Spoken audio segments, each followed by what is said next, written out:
Welcome back to Conversations with Consequences here on EWTN Radio. I'm your host, Mary Fiorito. And I'm Betsy Fentress. And we are grateful today to have with us a dear friend.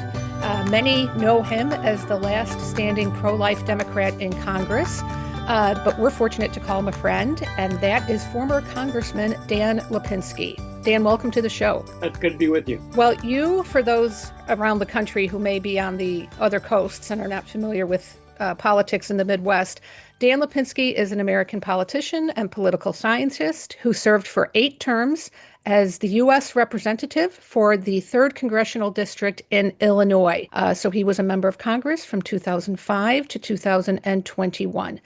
Currently, the former congressman is the Pope Leo XIII Fellow on social thought at the University of Dallas, which is a tremendous school. And he is also currently a columnist for The Pillar. And he is also from Chicago's South Side, where the new Pope also happens to be from, which is something I repeat now. Every time I'm talking to somebody from Chicago, I remind them that the new Pope is from Chicago.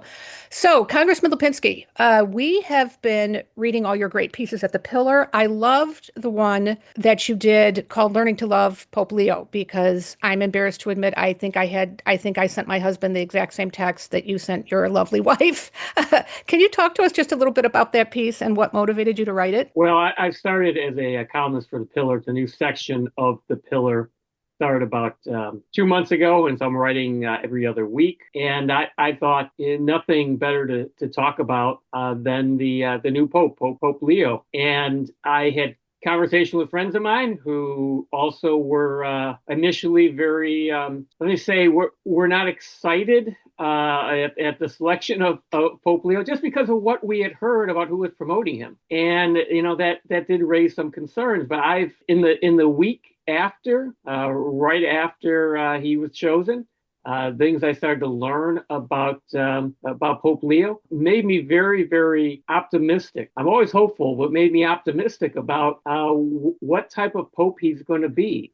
We need a Pope who's going to bring us back to very, straightforward. This is this is what the church teaches. We don't need any more confusion, any more mess. But obviously, a man who is has a very warm heart. I see him as a Chicagoan, very straightforward, matter of fact, get things done. And his work, obviously, in Peru, as a missionary, as a leader of the Augustinians, his time at the Vatican. I just think he may be exactly the Pope who we need right now. An authentic White Sox fan as well. I love that clip that the Pope was circulating. The Pope is not infallible on all things. So I'm a Cubs fan. Are you? Oh, I am. I did not know that about you all these years, and I'm just finding this out. Okay. You think you know someone, Betsy, and then all of a sudden he drops something like this on you. Is the interview over now?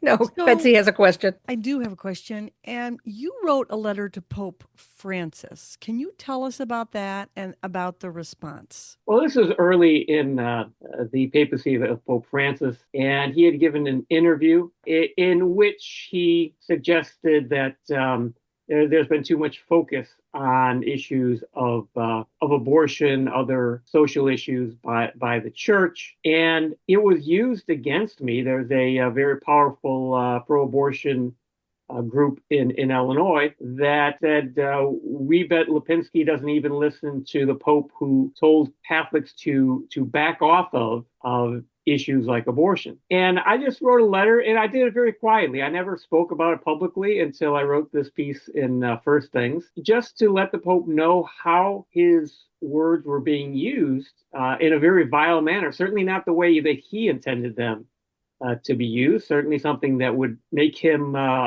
unhappy, presumably. And so I wrote the letter. Received a response back from the Sostituto, who at that time was Cardinal Bessiou. And essentially it was saying, he laid out that Pope Francis has been very clear about the importance of the life issue. And rest assured that, he is very supportive of your work on this issue. But unfortunately, it was a two-step that we saw too often. Pope Francis would make a statement that would be unclear, then the others would have to come back and say, no, this is what the Pope, this is what the Pope means. And look, Pope Francis said Hagen Leo, which he was happy to make a mess, which as an academic, I think that's a great way to teach, to learn. But when it comes to the teaching of the church, that's not good. We have enough messes in this world right now. And I'm very hopeful. I think that this is something Pope Leo understands. Again, he's something else I love about him. He was a math major. My wife was a math major. She's an actuary. Thinks like an engineer. I'm a mechanical engineer. And it's like, well, we need to be straightforward about these things. There's only one right answer in math, right? That's right. What I love about it. Well, Congressman Lipinski, for those who don't know your story, can you just briefly describe to our listeners what happened to you and why you're not serving in Congress now? Well, as you mentioned, beginning, I served for 8 terms at 16 years. I always stood out as a pro-life Democrat. I said from the beginning that I will give up being a member of Congress before I'd ever give up being pro-life. Unfortunately, I saw some of my colleagues who did not feel the same and gave up being pro-life as the pressure became greater on Democrats to, flip their position and become pro-choice. I was able to survive, didn't have too many problems until 2018. And all of a sudden, the pro-choice, pro-abortion groups, other groups like that came after me, spent $3 or $4 million to try to get rid of me and beat me in the Democratic primary. I narrowly won in 2018. 2020, it got even worse. I mean, 5 presidential candidates endorsed my opponent. And it's because I became a leper in the party, essentially a political leper. You were no longer allowed to be pro-life if you're a Democrat. And I was not going to give up being pro-life, and I lost in the 2020 primary. I spent more than 2-1 in that election and barely lost it. And it was just over that one issue. Well, I mean, that was the biggest issue. That's where the money came from. That was a big part of it because those groups have so much money and so much power in the Democratic Party. I mean, there are other issues. I'm not I'm an independent thinker. And so I'm not just going to listen to the Democratic Party. And I listen to my constituents also. And so they weren't down the line with everything the Democratic Party wanted. So that was the problem that I faced. It's just not accepted anymore to be like that in politics today. Well, in addition, I think you showed a lot of personal character and heroism during that time. And, you were so well liked for the most part among your constituents, which tend to be largely the south side of Chicago, pretty heavily Catholic in some areas. I think it was kind of a confluence of, different things that happened at the same time, like wokeness, I think was kind of at its peak then. I remember that your opponent had a transgender child of some sort that she was using that to, help boost her candidacy. And of course, as you mentioned, all the abortion money just pouring into the district. But then also COVID, the COVID shutdowns happened right around the same time. So I think now we're seeing the pendulum swing back the other way. And, President Trump really does have a mandate, I mean, including winning some wards in Chicago that have never been won by a Republican. What have you witnessed just in terms of the changes in the political discourse over the last 5 years since your loss? Well, that was peak woke back in those days. The Democratic Party is really struggling right now because after Donald Trump was elected for the second time, Republicans have the House and in the Senate, and the party is struggling to figure out what it's going to be going forward. And a lot of these, radical positions, especially on social issues, have alienated a lot of Americans, and especially alienated the working class, allow working class people. So the party is really trying to, I don't know where the party is going to go at this point. I call myself an independent Democrat right now, and I'm trying to, bring the party back to its roots of being a working class party. But that is not what it is right now. That's not what it became, and it's bad for our entire political system. What concerns you most about the current political climate, given your own time and wealth of experience? Well, the partisan divide, the divide in general in our country, is really dangerous. I mean, we live in a republic which is very diverse, and we need compromise. Partisanship has become, as I'm writing a book about this, about my experiences and about what has happened with the divide in the country and how we could possibly overcome that. But partisanship has become, for many people, a fundamentalist, pseudo-religious identity. That is, as people are looking at this as their religion. They feel like there's a dogma that they need to follow, certain leaders they need to follow. And what it does not allow for is what's necessary in a democracy, especially the democracy of our Constitution, which is compromise. We need to figure out how we're going to live together in this country as a very diverse people. The framers of the Constitution set up our government in a way to make sure that we reach these compromises. Federalism gave power to the states instead of all of it to the federal government. The federal government was set up with 3 branches, separate powers, checks and balances, again, to force compromise, to force conciliation. And we don't see that happening anymore. It's both sides say it's either my way or we're not going to get anything done here. And there's a lot of issues in this country that need to be addressed. I'm greatly concerned that our republic cannot survive with parties like this. Well, but Dan, isn't this in some sense kind of same old, same old? I mean, Republicans and Democrats have always disagreed. What's different about it this time? Well, when it becomes an identity, when it becomes us against them, you see what happens. There's a hatred. I mean, so much of it is motivated by hatred for the other side, rather than love for your own party. And so that is a different type of divide. When I first got to Congress, I was first elected in 2004. George Bush was president. Republicans had control of House and the Senate, but it changed after the 2006 election. The Democrats and Republicans, Democrats controlled the House and the Senate, worked with George Bush. We got things done, and things changed since that time.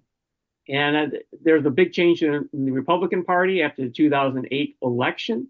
As I said, it turned to this fundamentalist pseudo-religious identity, being a Republican. The same thing happened on the Democratic side when President Trump was elected for the first time in 2016.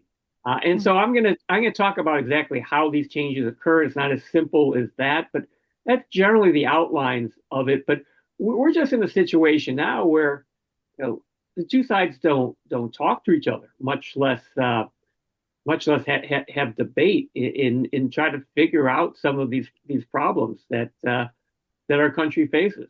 You gave a speech recently, Memorial Day weekend, and by the way, congratulations on you and your wife's medals at a 10K and a 5K back to back. That's impressive.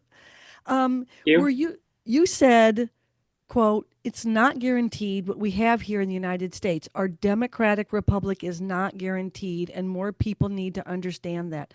That's a pretty dramatic statement. How do you see going forward? And do you think you're kind of in a unique position as an independent Democrat where you can maybe criticize or give constructive criticism to both sides? Well, first of all, before anything, here's my medals. I figure I need to grab them. Oh, no. I never know what to do with these after I get them. My husband has a few. Yeah. Put them in a box, but I'll show them right here. Very nice. My wife, though, beat me. Those are 2 bronze. She got a bronze and a silver. So, but I talked about how we can't take for granted our republic. It's human nature to take things for granted. I mean, as Catholic Christians, we take a lot for granted. We take the love of God, His grace. We take for granted what He's done for us, what Jesus did for us. If we could take, if we don't realize that, if we can take that for granted, it's certainly easy to take for granted that we live in what I believe is the greatest country ever in the world. We have been bequeathed so much. But if we don't take care of that, if we don't truly understand that a democratic republic is something that is precious, I'm afraid that we could lose this if we just become completely two sides that fight each other, will not figure out how to live together. That's a recipe for disaster. We need to remember, what I think the solution is we need a renewal of civic patriotism. That's a devotion to the principles of the Declaration of Independence, mm-hmm. and to the democracy of the Constitution. We have to remember and appreciate what those have given us. And has enabled us almost 250 years now to live in this great land. And I think that Catholics have a special role in this. Catholics certainly believe in the principles of the Declaration of Independence. You go and you look at the principles enunciated in there, written in there. Now, Americans will disagree over what some of those mean. What does the right to life, liberty, and the pursuit of happiness, what do those mean? Mm-hmm. I think we need to really, as Catholics, explain what those meant then and what they mean now, which it really is. If you go back, there's a lot that Catholic social teaching supports in those principles of the Declaration. The democracy of the Constitution. I grew up in the 70s and 80s. Ronald Reagan, Pope John Paul II, our great saint who did so much. I learned that the Catholic Church supports the best of democracy, and certainly you look over the last since Vatican II, the Catholic Church is supportive. So I think Catholics should be the ones to lead the way here, bring us back together as Americans and save the Republic. Well, you'll get no argument from us on that one. And we're grateful that you took the time to be with us today. And listeners, if you'd like to learn more about former Congressman Dan Lipinski, you can visit danlipinski.com, or you can catch his writing at First Things and at thepillar.com. And he is also on Twitter. And what's your Twitter handle again? Dan Lipinski 2. Dan Lipinski, the number 2. On Twitter. And Congressman Lipinski, we're so grateful to you for being with us today, and make sure to visit thecatholicassociation.org to learn more about us and all that we do in our local communities and nationwide. Thank you for joining us today. Thank you for having me. Welcome to Conversations with Consequences, where we once again are joined by our resident chaplain, Monsignor Roger Landry, who is also the National Director of the Pontifical Mission Societies. You are still in Rome, Monsignor Landry, and since the last time we spoke, you have met with Pope Leo XIV. So after all of the coverage of Pope Leo's election and his first mass, his massive inauguration, I was here in Rome for meetings of all the national directors for the missions across the globe, which was an exhilarating week. But we had the chance to be one of the first groups received by Pope Leo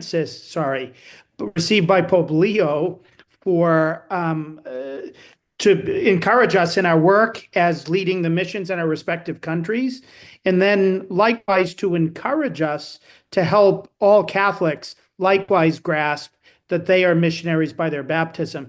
And so he addressed us in English. It was the first time he had actually given an entire address in English, because that was the language of most of the national directors, especially those from Africa, for example. It's better than an Italian address.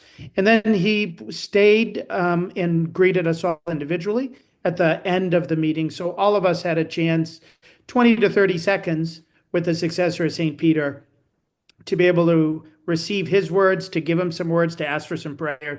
Many brought gifts to him, and it was a very exciting way to start our time as national directors, meeting the new chief missionary of the church, one who was a missionary before he was elected Pope Leo.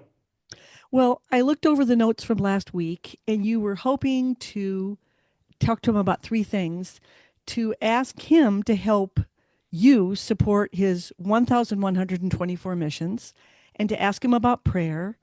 And your big ask was going to be if he could only speak into your iPhone for about 15 seconds and make an appeal to the American people. What happened? Did you accomplish any of those, Monsignor? Well, basically, I think we have. So the director or the Secretary General is his name, of the Society for the Propagation of the Faith, which is one of the four missionary societies, who is an interim coordinator of all the mission societies because the Archbishop who was in charge was given another hat to wear. He loved the idea of what I was going to be proposing to Pope Leo, and he was second in line to greet Pope Leo. And he brought up the whole question of doing a video, saying that this was my proposal, the proposal of the American national director. And he was wondering if he'd be open to doing a video, not just for America, but for the whole world. And Pope Leo showed great openness, and he just said, listen, just write me formally, because I can't remember everything everybody asks me in a big group like this. But he said that it would be open. So I hope he's going to say in his own words the language that I expressed last week. Hey, brothers and sisters throughout the world, will you please help me help our brothers and sisters in churches across the globe that are too poor, too persecuted, or too young in order to be self-supporting. I think Americans in particular would be very responsive to that. When I spoke to him, he was giving me rosary beads. And so I did mention to him that are you familiar with the World Mission Rosary? And he said, of course. And I said, sometime I'd love to have you record it. And wonderful. He didn't respond to that right then because they were taking some photos, but I'll follow up on that with a written request a little bit later. And so the prayer of the rosary, especially the rosary in which we remember in each of the 5 decades various continents so that the gospel might take even greater root.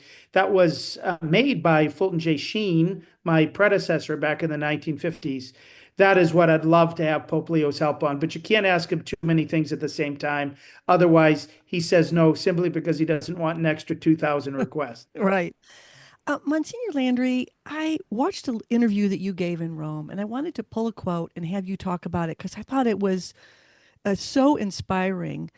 And you said to a reporter, for those who are part of that macro trend who are growing distant from the church, he's going to be able to make a new invitation to them in ways that are unambiguous. They might not fully get him yet, but boy, does he have a great smile.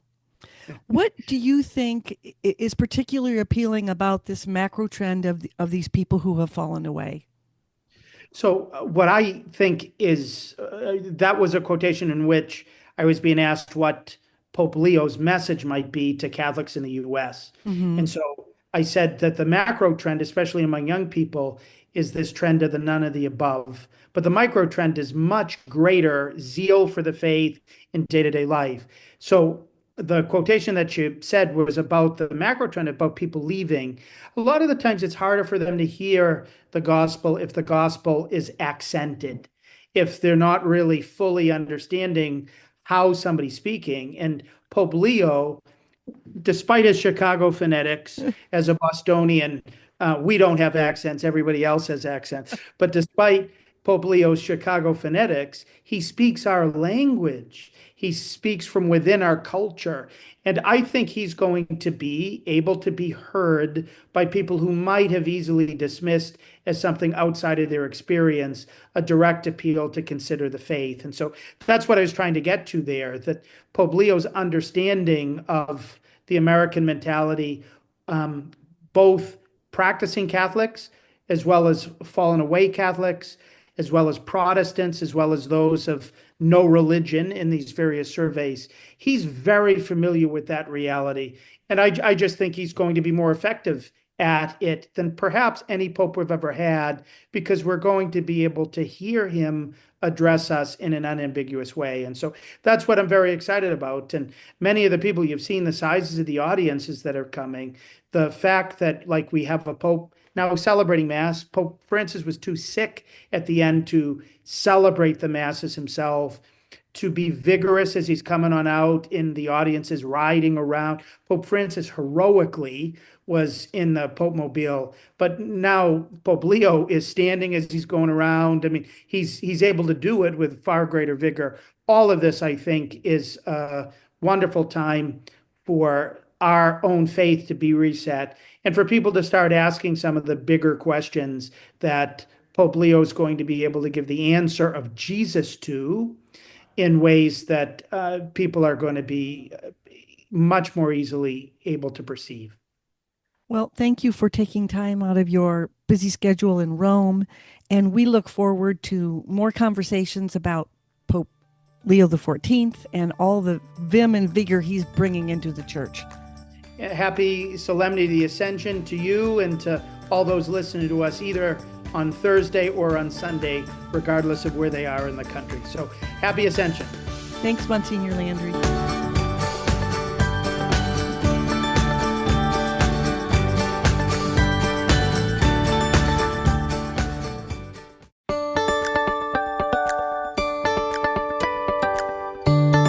Welcome back to Conversations with Consequences here on EWTN Radio. This is the month of May where we remember and venerate our Blessed Mother, but it's also Foster Care Month, and we're happy to have Sarah Sikorsky with us today. She herself was personally touched by growing up in and out of the foster care system, where she finally found a forever home, and she's here to share her story and her amazing pro-life work that she's devoted to. Sarah, welcome to the show. Thank you so much for having me. So we should probably begin with the story of your mother, who was an immigrant from Honduras to Louisiana. She was fleeing a tough situation there, and set the stage for us of her life in Louisiana and your birth. Sure. So yeah, my birth mother was a Honduran immigrant. She came to America on a boat with her sister. She was actually at that time running from an abusive situation in Honduras with her family.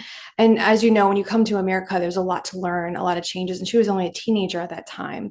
So she came to America. She did learn English, and she had to essentially immerse herself in the culture here. And that was very difficult for her. She ended up marrying, unfortunately, very young herself, to someone who was just seeking out citizenship in the States and quickly began having children. And that's when her life kind of began to unfold in a life of poverty and a life of abuse and a life of a lot of pain. She had a lot of mental health problems. And all this predated even her conception with me, even her pregnancy with me. So, and you are number seven.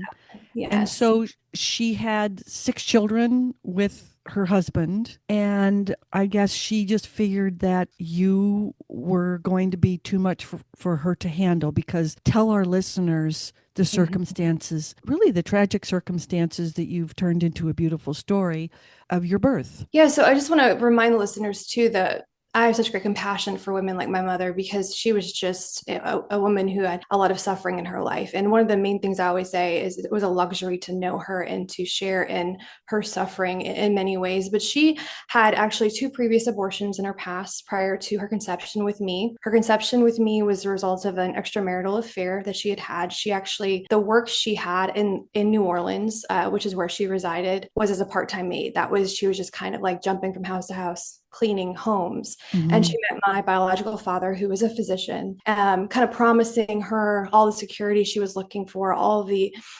relief from her social economic problems that she was seeking.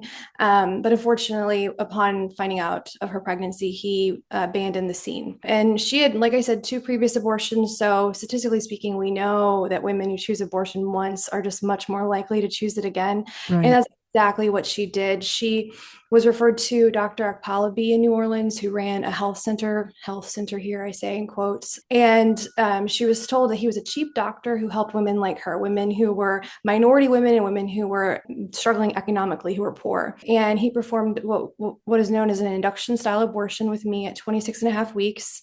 And upon seeing me, she immediately said to him, "I'm going to sue you because I wasn't breathing." And he wanted to leave me there to die. And which is what his, the plan of the procedure was. And instead, she fought back, and that resistance to his coercive behavior saved my life. She said, "I'm going to sue you if you don't get my daughter medical attention right now." And I was sent to Children's Hospital Trauma Birth Ward in New Orleans, where I did recover from an early delivery at 26 and a half weeks. Right. So you were a premature baby, but you were alive when you were born. Yes. Wow. That's a wild story. And so it's a wild entry into the world, and to, obviously my relationship with my mother, after learning about that history, many different grief in my heart about that decision for her, but also learning to understand why she made those decisions. So I've grown a lot in that capacity. Well, that's why I'm so pleased that we're talking to you, because I think this is a story about forgiveness and redemption. Absolutely. And so the harrowing part of your life continues, because by 16 months you're in the foster care system. Yes. Along with your siblings, because your mother just, I guess there was neglect and abuse going on in your home. Yeah, so in the foster care system, and this is just fairly known, I think, in our society, when kids enter foster care, it's a state's decision. They investigate the family after they've been given a tip about familial abuse or neglect, which is exactly what happened in my case. And they went in and investigated it and found that there was sexual abuse in our family, and they removed me from the home at that time. And that was it was at that time I met an amazing family that was interested in fostering. It was an older couple who had no children of their own, and they actually really, like, long term, they were devoted to me no matter what happened in my situation. So how long were you with them, Sarah? So I was back and forth with them for 7.5 years prior to my adoption, but I do what many children in foster care do, which is I re-entered my birth family after being placed with them. And that was the most challenging time of my life. That is the time I can tell you about the social problems children who are usually placed in foster care face. And that is because my mom went on to quickly have more children, and now I'm one of 11. And actually, the same year I was born, she had a set of twins at the end of that year. I was born in January, and she had a set of twins at the end of that year. And we all were living in impoverished, well below the federal poverty level, status for enough income to support a family that large.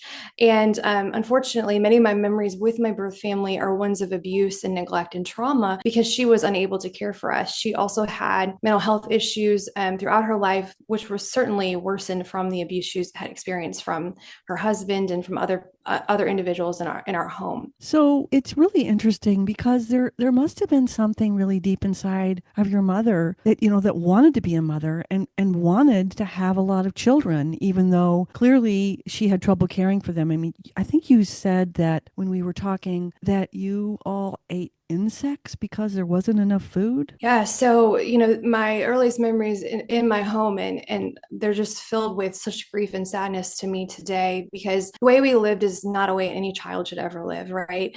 We were just eating insects off the ground for food. And when we had food, we were fighting for the food we had. The state would come and bring canned goods to the house, and they were gone within moments. And, in a situation like mine, where there's so many children, I had siblings who were a lot older than me. and stronger than me. So myself and the two twins under me at that time, we would hide out in bathrooms with the little food we did have. And then also not just hiding because of the food, but hiding from the abuse in the home from members who were mentally ill and members who were sexually abusive to us. So that trauma, the body keeps the score of that trauma. And all of my siblings have suffered because of the trauma we experienced there. And since the goal of foster care is always reunification, my foster parents knew that this could happen, that they could get a call from the state, like, it's time for Sarah to go back home. And they told me, the way they described it to me is, I was excited to return home. I was excited to return to my birth family because, of course, I loved my birth family deeply and love them today deeply. Yet upon re-entry into their home, into my foster parents' home, the first thing my foster mother said to me was, well, how are you doing? Or, I'm so glad to see you. And I said, why didn't you come get me? Why didn't you come get me? Because in my mind, my foster parents at that young of an age, I didn't understand. They didn't have a choice. They didn't have a choice in that situation. So your mother tried to get her act together to be able to have her children back. Yeah. And in the midst of all this, you had a pulmonary issue as a toddler. Can you talk about that? Yeah. So I contracted active tuberculosis in my house from my stepfather. It's super rare. And I was the only one in the family to contract it. And the only way to treat that is through medical intervention, which I did receive. And that's because I went back with my foster parents, Bobby and Ronnie, who were able to provide that care. But I was on medication treatment for that and in care for that for a year and a half. And see, without the support of foster care, that would have killed me. And it's rare today for someone to pass away from tuberculosis unless they're elderly or they're in poor health for other respiratory reasons. But because of that vulnerability I had, foster care was physically life-saving for me, because without that care, I would have passed away. So how old were you when you found out the circumstances of your birth? And tell us what it was like to come to terms with that, because you clearly have. I mean, you're so poised, and you don't hide the pain and the trauma. But how did you come to know the circumstances of your birth? Yeah, so my mother decided to tell me around age 7. It was around that age, and it was actually before my adoption, and it was at a McDonald's. I'll never forget it. And she explained to me as much as you can explain. Now my son is 7, so I understand, that 7 is a really young age to understand. But she began to tell me this story, and about how she was going through a lot at the time, and she didn't understand 100% what she was doing, but that she loved me. And I just had no understanding of, how do you not understand what you're doing? I mean, even at 7, I knew in the womb, it's life, right? It's a baby that's growing and developing. I knew that kind of inherently, like we all know that. But she told me that, and she says, I love you and I'm sorry. And we revisited that conversation, though. We revisited that conversation when I was in college. And those were very difficult conversations. And especially in my, early 20s, it took me a long time to understand, how can someone say, I didn't really understand what I was doing, and then also say, I wanted you, but this is what I did. Like, the facts of the matter, you did this, and you're trying to make excuses for it. That's how I saw it when I was younger, that you're just trying to make excuses for that decision. But now that I've had some time with her story and with her life, I believe she had a lot of regret, and she had a lot of pain from all of those abortions, not just mine, but the ones with the 2 other siblings in my family prior to my conception. And that grief really stayed with her whole life. That's a really amazing way that you were able to come to terms with it. Are you in a relationship with your siblings, or what was, what's that like now? So I have a phenomenal relationship with one of my sisters who, similar to me, but dissimilar. She was in 22 foster care homes over the course of her life, and was aged out of the foster care system. And her story, and stories like ours, are very important to get out there, because of course the ongoing pain from that, it lasts a lifetime. That the lack of permanence lasts a lifetime, and we need foster care parents that are going to really be devoted to children. But I do have a good relationship with her. Unfortunately, many of my siblings have passed away And that is also not uncommon with backgrounds like mine. So we've, since 2010, my family's buried in total 5 people. And that includes my mother and my stepfather. But that's what happens. That's the result of such sickness, over periods of time. Many of my siblings have had severe mental health problems. One is in a permanent facility for mental health problems. And the other one that was in a permanent facility for mental health problems passed away a couple of years ago. Mm-hmm.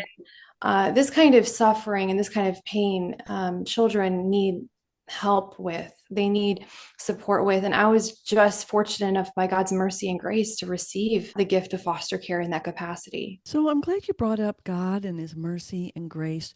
Were you from a family of faith at all? Was that present at all in your home? So my birth mother's family was Catholic, but then in my foster care family, my mom was evangelical and my dad was Catholic. So they grew me up in a Christian tradition, which I believe was really life-saving for me because I met as a child the suffering Savior who suffers with us and who mourns with us and grieves with us and walks with us. And I really had to have that experience in order to, and, the faithful mentorship of Christians to overcome the kind of tragedy I overcome. When I was 15, Hurricane Katrina hit New Orleans and one of my sisters passed away from a drug overdose. And I suffered a lot in a capacity that many people might be familiar with. And that's why me? Like, why did I have such a fortunate outcome?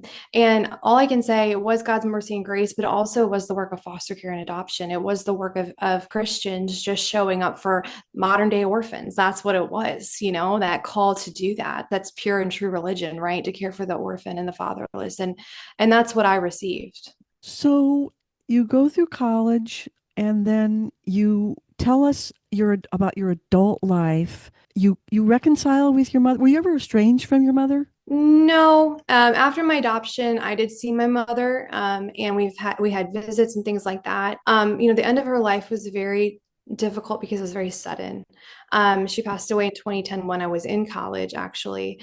At that time, my family was not well in any way. And my sister and I, the one I'm close with, had to essentially handle those arrangements alone. And I'm 20 years old. I'm not, it was just rocked my world at that time. But I did have some amazing end conversations with her prior to her passing away, and her faith in Christ at the end, I believe, won in her life, despite her suffering and despite her mistakes. And I believe she sought forgiveness for her abortions and those things. And that's something that's a testament to people that have had abortions, that there is hope and healing for them. But I did have some redemption in the end.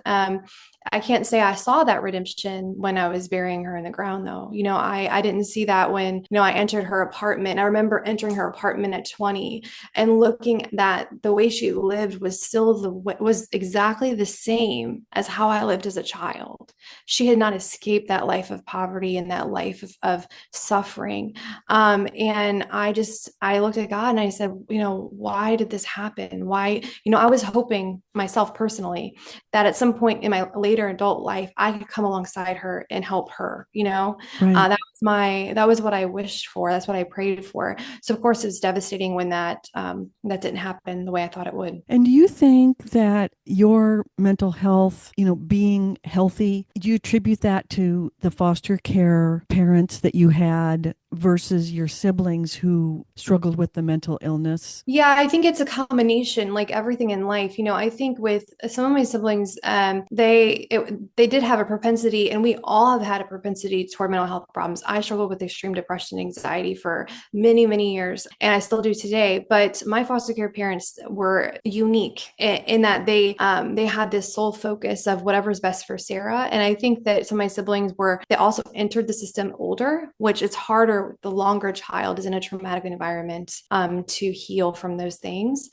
So I think in my situation, I do attribute much of my health to my foster care family and to my subsequent adoption at 9. It was like right at that age before I became a teenager, so which is a really critical time in a young girl's life. So I attribute it as a combination of things, but it definitely was the work of both those things together that attributes to my health today. So you had a stable family environment for your teenage years. Correct. I Yeah, did. that is really, really That's- crucial. It's life-changing. And, even, and I want to say this too about my foster care parents, since it is foster care month. And I'm very close with my adopted mother, who's the one I'm talking about today. She's 80 today. And she would bring my birth family hygiene bags and food, and she did everything within her power to try to help all of us. Oh, that's really beautiful. That's really the heart of really Christ in the gospel, right? Is to do all that you can to help someone. And that to me is beautiful, because she knew, of course, that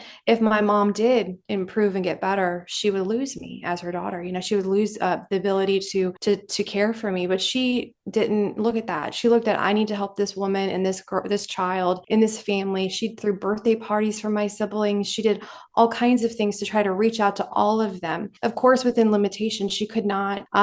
She was a kindergarten teacher, and my dad worked at the DMV. They couldn't take them all in, but they did everything they could, which is what is so beautiful to me today. That's incredible. That really is.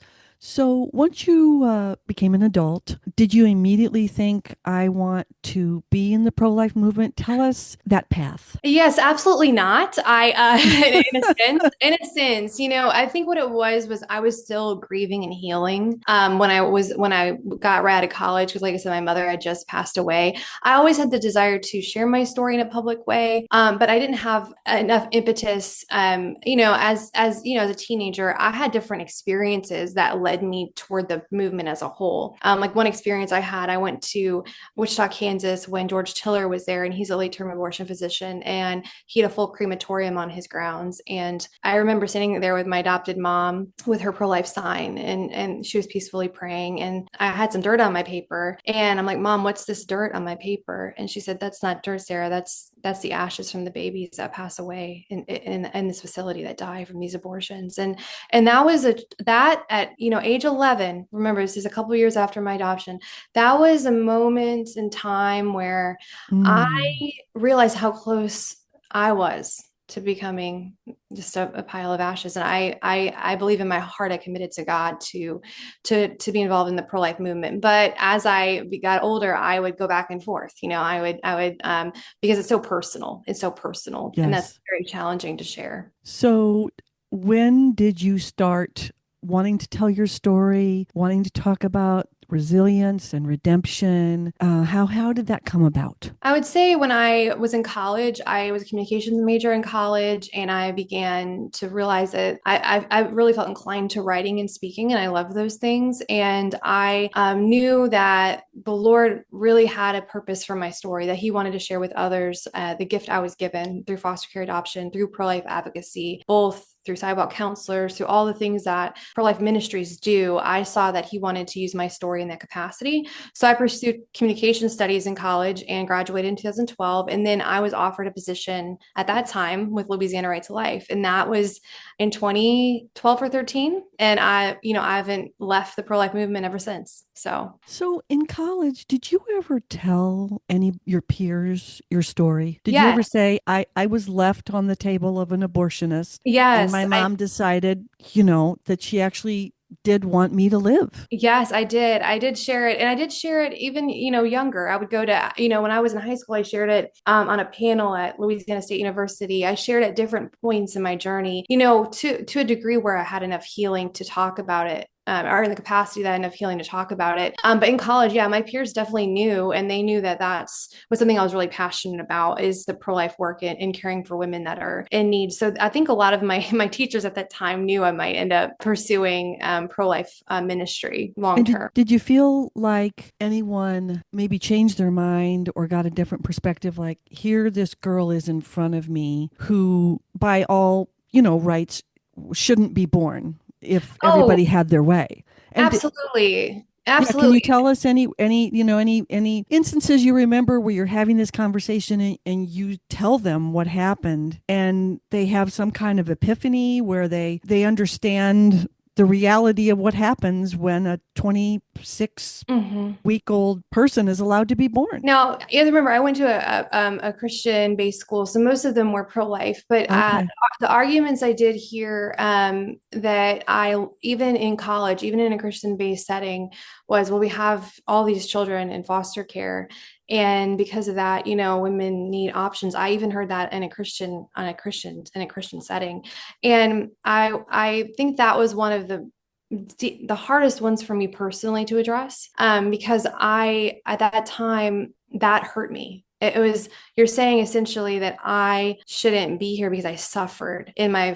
family and in the system, and that my life isn't valuable and won't have purpose later. However, when I shared with them that pain, and I shared with them, look, I believe the Lord is healing for me, and that my life has purpose, even though I suffered.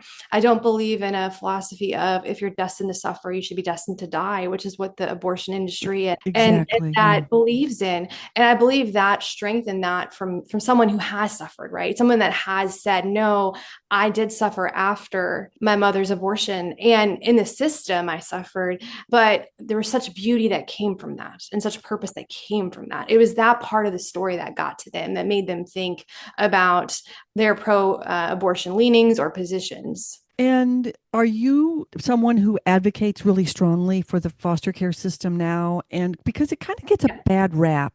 Talk to us a little bit about that. Yes, absolutely. I definitely am involved with a lot of foster care advocacy. Mostly my advocacy for that is focusing on ensuring that the system, and where I stand today, doesn't let children languish in care for too long, because that is so damaging to a child's lack of permanence. So that's where I stand on the issue of foster care. But I recognize that without my foster care parents, who were just godsends to me, I wouldn't be here today. I believe I would have passed away from a teenage overdose from the trauma in my birth family. And I recognize there's space, and there's so many parents out there that want children, that if they open their heart to foster care, they open their heart to the ministry Jesus has through that, I believe their lives will be changed for the better. I mean, it changes the child's life, but also changes the parent's life, So right. Because of that, I am an advocate, and I've seen a variety, like you said, it gets a bad rap. I've seen a variety of outcomes of children in foster care. However, I know that it's the family that determines the family that they're placed in, that can determine the rest of that child's life. Well, you're a poster girl for foster care at its best, that's for sure. Now, you live in New Orleans, and you are a mother. Yes, I have a almost 8-year-old son now. And now that I have become a mother, and now that I've experienced my own life's journey, again, all of these things have strengthened my pro-life convictions. They have helped me have greater compassion for women like my mom, who are in domestic violence situations, women who are single parents, women who are struggling in their own life.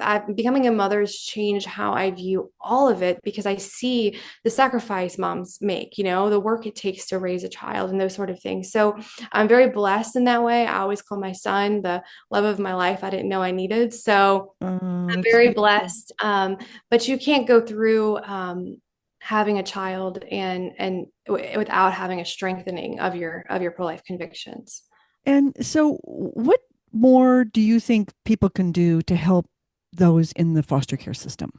So one thing to remember is, not everyone is in a position to foster themselves today, but there's other services they can provide, like respite care for families. That's one service they can provide. They can offer meals to foster care parents. These are all things that really help a foster care parent navigate the newness of having a child in their home that is brought into them. I think supporting foster care parents through other ministries is very important, that they have healthy relationships, healthy faith relationships, so that they can help that child grow, but also keep themselves healthy in the midst of it. So I think that's one thing I always advocate for, because I know not everyone's in the position to take in a foster child at this time, but there's always something we can do to help them.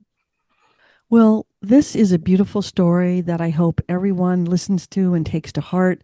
Thank you for coming on the show and sharing your resilience, your faith, your gratitude. It is really an uplifting story that could have had a very, a different ending. Yes. And come back and tell us more. We'd love to have you back. And to learn more about Sarah Zagorski, please visit sarahzagorski.com. And make sure to visit thecatholicassociation.org to learn more about us. Thanks for being on the show, Sarah. Thank you so much.